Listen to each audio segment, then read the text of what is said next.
après le paiement d'une taxe, quel document ou justificatif doit obligatoirement être remis au commerçant? Que doit faire s'il paye sans recevoir des reçus? Donc pour répondre à cette question, je vais d'abord aller un peu plus haut pour expliquer un peu comment on fonctionne.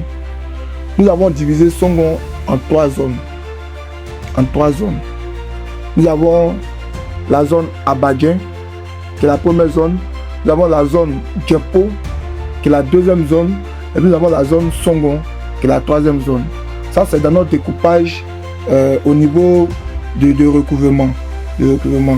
Donc, la zone Abadien quitte de Institut Pasteur jusqu'à SAPH.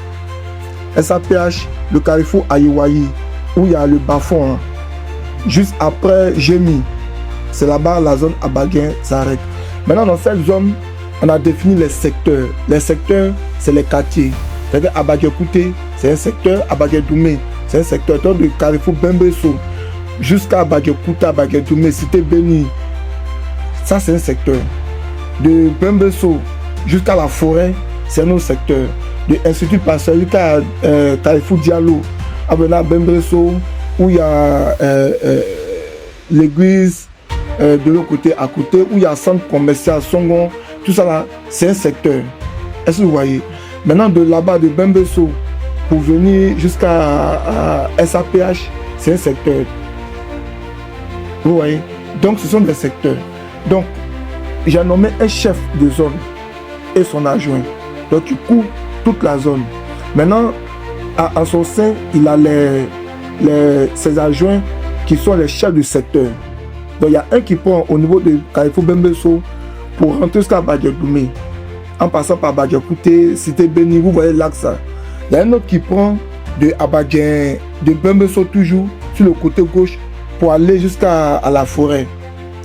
Donc, il remonte jusqu'à SAPH. C'est comme ça, c'est divisé. Donc, chacun a son périmètre de recouvrement. Donc, quand l'année commence, nous allons avec l'agent, le responsable de zone, et puis l'agent qui est responsable du secteur. On va le présenter au contribuable officiellement pour dire que voici celui-là qui va collecter vos recettes, vos fonds au niveau d'ici. Maintenant, avant que l'année ne finisse, moi j'ai fait des affectations pour ne pas que le collecteur ou bien l'agent de recouvrement soit trop en contact avec le contribuable. Ils peuvent s'entendre. Il y a certaines choses qui peuvent nous échapper. Donc, 3 mois après, 6 mois après, je fais des affectations internes.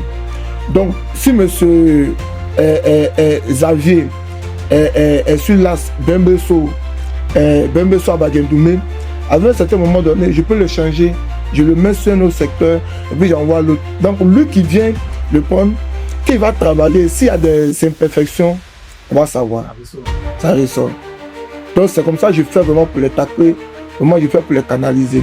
Donc, ça veut qu'à chaque moment, il y a des informations qui me reviennent et ils sont étonnés que j'ai des informations et puis j'arrive vraiment à les canaliser et à faire ressortir ça. J'ai ma manière de travailler et je ne vais pas dévoiler ça. J'ai une stratégie de mener mes enquêtes et ils le savent. Voilà, je mène mes enquêtes comme on peut dire enquêteur privé ou bien, comme on peut dire le nom, hein, détective privé. Détective privé. Ça, ils le savent, mes agents ils le savent. Ils le savent et je les attrape à chaque moment. Il y a 2 que j'ai fait renvoyer avec les preuves à l'appui. Mais je t'interpelle, je t'avertis, je t'interpelle, je t'avertis. Quand tu ne vas pas en conscience, je te dénonce maintenant. Et donc, cet aspect-là m'a vraiment aidé à rehausser les recettes. Donc, on a évité vraiment les répétitions sur le terrain. Donc, moi je suis Diako Nathanaël, j'ai mon magasin. Monsieur Mike est agent de recouvrement. Donc moi je sais que la mairie est venue me présenter Monsieur Mike, qui est agent de recouvrement. Donc je sais que celui à qui je dois remettre l'argent, c'est Monsieur Mike. Quand Mike vient, je le connais. Je donne mon argent, il colle mes thèmes, il met le cachet.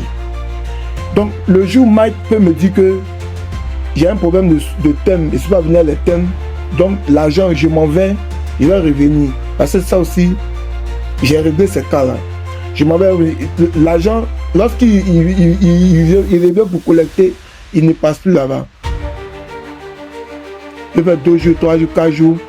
Et le contribuable attend sa date. Moi, quand je pars pour un contrôle, que je suis en face de ces cas-là, il t'appelle rapidement. C'est-à-dire, comment tu vas t'arranger à remettre la carte de la dame ou bien du monsieur avec ses valeurs inactives, il faut le faire. Maintenant, eux-mêmes, ils savent les enfants que c'est. Que je n'ai pas dévoilé, ils savent ça. Ils savent ça. Donc, j'interpelle les contribuables. Lorsque tu constates cela, 3 jours, 4 jours, que ta carte est partie, on dit, on va au bureau et ça, et que l'argent ne revient pas, toi-même, viens à la mairie et puis dis que j'ai fait un paiement. Je me rends compte que ce paiement-là, je n'ai pas reçu de preuve ni de reçu. Parce qu'il y a les thèmes qu'on donne, il y a aussi le quitancier. Quand le montant est faux, ça ne peut pas coller les thèmes. Ça, c'est moi qui donne le quitancier. Voilà, c'est les petits reçus que le trésor public donne. Voilà, c'est seul à chaque mairie à la main, c'est mis commune de Songon. Il y a commune de Yopougon, la commune de Sonota. Donc on met le quitancier. Donc on ne voit pas les thèmes, le cachet et le quitancier. Faut demander. Faut demander.